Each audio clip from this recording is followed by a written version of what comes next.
Thanks so much for joining us on Cranford Radio. My name is Bernie Wagenblast.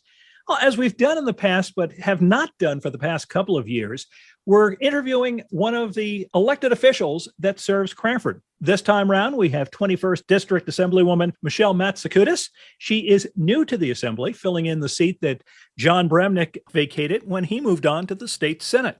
Assemblywoman Matsikoudis, thank you so much for joining me here on Cranford Radio. And thanks for having me here, Bernie. What I've done previously with these episodes where we've talked initially to an elected official is I like to use these not so much to get into the politics and issues of the day, but really to get to know the person a little bit better. So as I mentioned, you are brand new to the Assembly. It's been a little over 2 months since you were inaugurated and sworn in to the Assembly. Tell me a little bit about your background. Let's start off at the beginning. Tell me about where you grew up. Bernie, I am a Jersey girl through and through. I grew up in Bayonne with my parents and my brother, and both my parents worked. My dad was a truck driver, and my mom worked part-time so she could be home with us part of the time. And I was the first one in my family to attend college. Right after college, I met my husband, John, who's a native of Jersey City, so we're both Hudson County folk. That's our beginnings. And we've been married for 32 years. We have 3 children, John, who's 26, Lily and William, who are twins, and they're 21. We live in New Providence, which we have made our home for well over 25 years, and we've been very happy here. I noticed looking at your background in terms of your degree, I guess it's a joint degree that you have both in business and political science from Rosemont College in Pennsylvania. Seeing political science as one of your majors, I would tend to think, well, maybe you had an eye toward being involved in politics at some point. I actually never did. My aspirations at that point were to become a lawyer. And I had graduated school, and I then found myself on Wall Street, which I stayed on Wall Street for, oh my gosh, probably over 20 years. And I specialized the whole time in municipal bonds. So I have a very strong background in municipal bonds. I worked anywhere from new issue marketing to sales and marketing to investment banking. I did a lot of different hats there. I was in trading. So it was a very interesting time in my life. It was in the late 80s, 90s into 2000. I had left Morgan Stanley, where I was a vice president for the municipal sales and marketing department.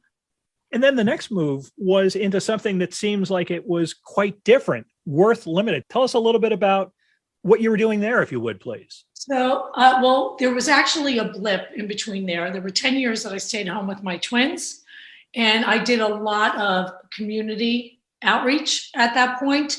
I was PTA president twice at 2 different schools, both at the grammar school and the middle school. And when I was PTA president, I helped to implement a few programs that are still in existence today.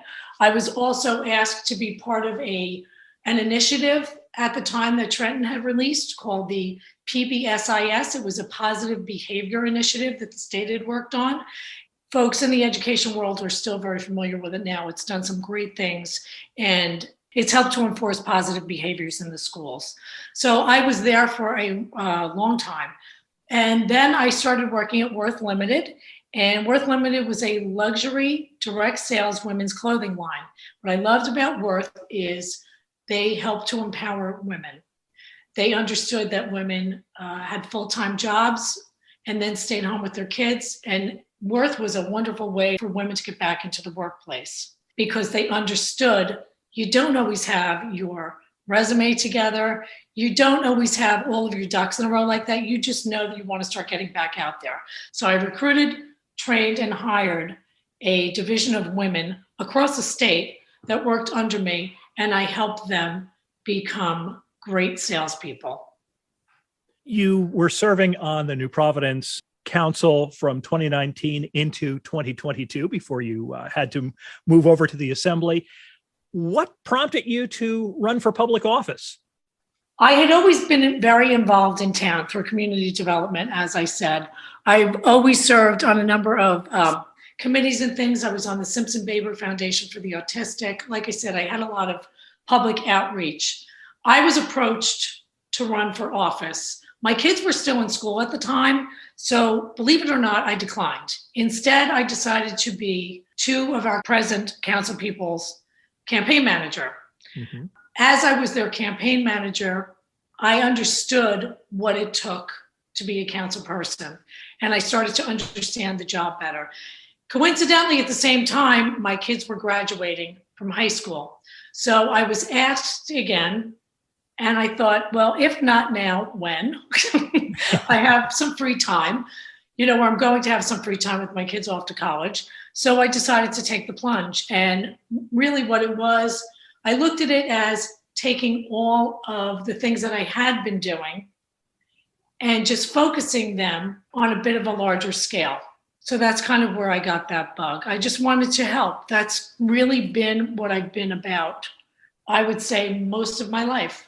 You were on the council for a relatively short period, and this assembly seat opened up with John Bramnick deciding that he was going to run for the state Senate. What prompted you to make the jump to the state assembly? That was actually a really, really easy decision. During 2019, when I was running for office, coincidentally, Senator Bramnick and Assemblywoman Munoz were also running for office. So we had a lot of crossover campaigning. We had, door knock together and fundraisers and lots of different things. So I got to know Senator Bramnick and Assemblywoman Munoz back when I was running in 2019. We did a lot of cross campaigning, knocking on doors, fundraisers, and things like that. And what I recognized was my values and common sense approach, and the approach, by the way, that was working in New Providence, was very much in line with them. So with my family's blessing, of course, because you can't do anything unless you have your family's full support, I really jumped at the chance of being part of their team. And quite frankly, I haven't looked back. They have been a tremendous source of help and guidance for me all along the way. They've been amazing. No, I'm not overly familiar with New Providence politics, but I know here in Cranford, we have both Republicans and Democrats that serve on the township committee. And most of the issues that we deal with in a town like Cranford, I would say, are not necessarily partisan. There's not a Republican or a Democratic way of dealing with things like flooding, for example, or paving streets. Going from New Providence to the state assembly, I would imagine some of those partisan issues, though, get magnified a bit from what you had in New Providence. What are you finding about what it's like on the political side in Trenton versus what you experienced in New Providence? So being only 2.5 months in, I have chosen to move forward at the moment in this regard. When I was in New Providence and I was on borough council, we had a motto: do it because it's good for New Providence. That was the only way we made our decisions. We didn't make them any other ways. And now I've gone into this with that same thought process in mind, and that's how I've chosen to move forward. As long as I feel that it is good for my constituents and the state, then those are going to be my best decisions that I can make. Because after all, it really shouldn't be about red or blue. It needs to be about people, and it's about people first. The area that you are currently representing, obviously much larger than just New Providence. It takes in communities in Union, Somerset, and Morris counties, I believe. Have you had a chance? I know it's only been 2.5 months, but have you had a chance to absorb some of the different communities that you now represent? I have, and I found that a lot of the communities have similar needs. For example, when I look at Cranford, overdevelopment, I'll use this as an example, has caused a lot of flooding problems. I was just in Somerset County this weekend. They were complaining about the same things. So a lot of things all fall into line with each other. So when I'm talking about flooding, one of the issues, and it's a more local issue, is the flooding issue. And in Cranford, it was hit so hard again during Ida. Oh my gosh. I had gone through and seen some of the flooding, and it was just heartbreaking to really witness. And towns need resources. So currently I'm co-sponsoring a bill that's going to appropriate $5 million for Cranford to help improve its flooding infrastructure. So, that's just one example, flooding, but I see parental concerns are the same. I asked you about, some of the political differences of serving the borough council in New Providence to serving in the state assembly, but putting politics aside, what have been some of the biggest surprises of being an assemblywoman now that you've had all of 2.5 months experience being one? I think the biggest surprise is how much I love it. I know that sounds crazy. People say, you love it? I said, I really do. I love trying to help people. This fills me. I have an amazing staff that works with me. They all feel the same way. They just want to get out there and help. So anything that we can do in that regard is something that really fills me. It always has. And outreach. And I also have always enjoyed meeting people. Mm-hmm. And let me wrap up by asking, I think anyone who runs for elective office, there are certain passions that they feel in their heart of things that they would like to accomplish. For you, what are those things that are particularly close to home subjects or issues that you'd like to deal with? Yeah, thank you for asking me about that. There are 3 things that, as again, it's very early. It's 2.5 months in. Mm-hmm. But as of right now, the things that I find that are speaking very loudly to me, and it's 3 things that I stand very strongly on, I'm finding that I am pro-taxpayer, pro-parent, and pro-business. And I'll just kind of break them down.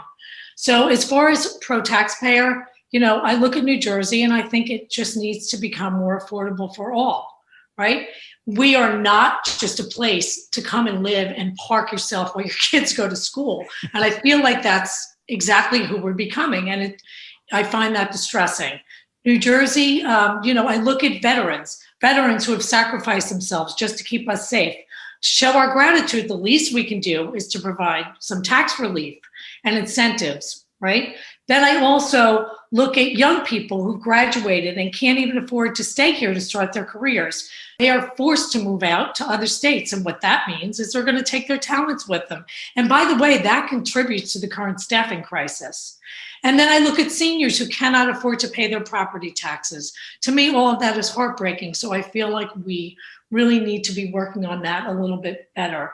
And when I talk about being pro-parent, I think that we're just starting to understand the consequences of missed classroom time. We're already seeing graduating high school students who are unprepared for college or whatever that next step might be. But the long-term effects to students that were in elementary school and laying that foundation for educational success, it'll be felt for years. It'll be felt for years. The other piece of the parenting is we're in the midst of a mental health crisis. This fear, the restrictions, and the altered lifestyles caused during the pandemic response, they've led to higher rates of depression, anxiety, and more frightening, they've led to drug abuse, and substance abuse among our children. We're already behind in dealing with a lot of that. And the longer it takes to act, the more heartbreaking it becomes. And also the other place that I'm very interested in is the special needs community. And when I think about a child that's had to be in the classroom with a mask on, that is language delayed and speech delayed, they can't even see how to sound out a word behind a teacher's mask. Imagine what's happened to them and how delayed they've even become. Again, and another law that I'm working on right now is I'm pushing a bill forward right now that was originally Senator Bramnick's bill, and that was called Emma's Law. And it was originated by Senator Bramnick, I think it was last year. And what it does is it requires buses to have internal cameras that transport the special needs children. Safety, it's just a common sense priority. And we need to get out there and protect our most vulnerable. Those children are our most vulnerable. So in the parenting department, I am, pro-parent as well. And lastly, pro-business. Bottom line, there are staffing issues. One of the things I already pointed to was the youth leaving. And there are staffing issues across the board, and they're impacting really almost every industry. In all industries, there's different ways to go about this. And quite frankly, I do not believe in throwing money at a problem. I believe in focusing on the fixed root of the problem. We have to ease cost burdens for the industry fields that the state currently has needs for, as well as other non-monetary incentives. And the approach, from what I can see at this point, is things need to be handled on a case-by-case basis. Well, we've been talking on this episode of Cranford Radio with Assemblywoman Michele Matsikoudis. Michele, thank you so much for taking the time out to chat with me today.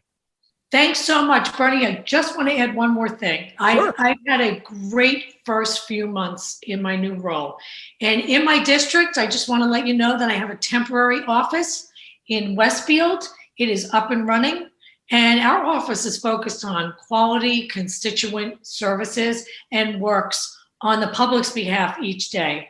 We've taken dozens of cases already, and they've had many of which have had successful resolutions.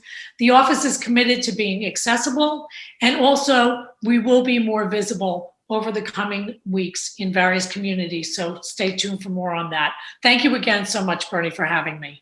Oh, thank you so much, Michele, for being part of this.